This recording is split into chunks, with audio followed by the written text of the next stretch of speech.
Hi everyone, welcome to Miss Adams Predicts A Christmas Carol. Today we're going to have a little look at the Edexcel exam, have a little look at all the extracts that have come up recently, and then more importantly we'll look at the wider questions, see if we can spot any trends and patterns, anything that is glaringly obvious that hasn't come up, just to give you a revisionist steer. As always, please make sure you revise broadly and widely. Prediction videos are just that, predictions, we don't know. But without further ado, let's get predicting.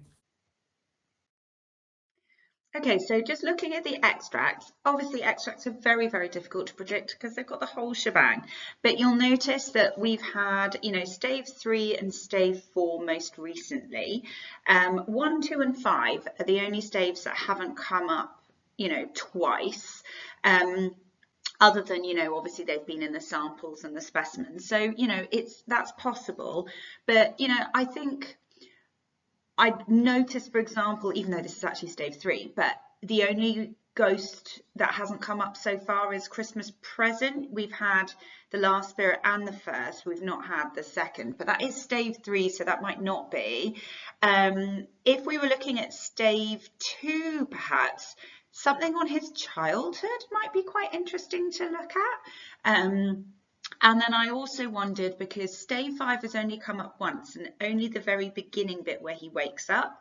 So actually looking at the ending of the text might be worth a look as well.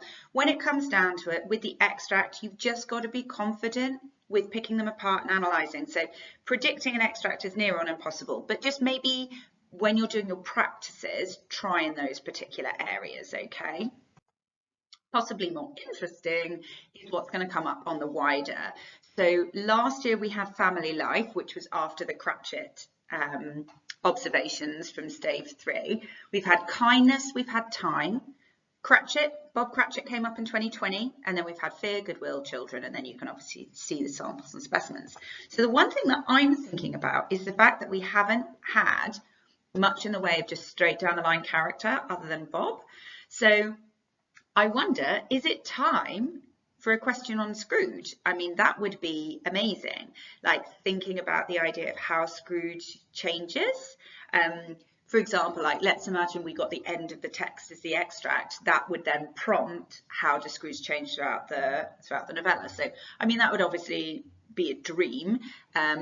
Or you might get something on the presentation of the ghosts entirely, Obviously, we've already had the Bob Cratchit. I think it would be unusual if we got anyone like his nephew.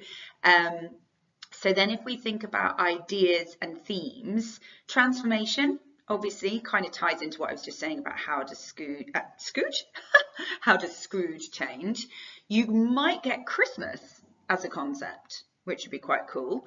And then I thought maybe something on wealth or class might be good. Nothing like that has come up yet. Or you could almost look at it from a sort of more moralistic way, like and maybe think about like morality or selfishness or responsibility, anything along those lines. Sorry, I've just given you like 1,000 things.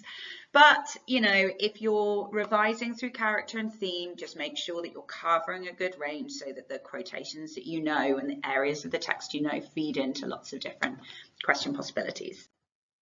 As always, I don't have a crystal ball, so please revise broadly and widely. Make sure that you're good and covered for the 2024 exams. Thank you so much for watching. If you're finding these videos helpful, please do subscribe. Super helpful for me as well. Thanks so much for watching. Happy revising.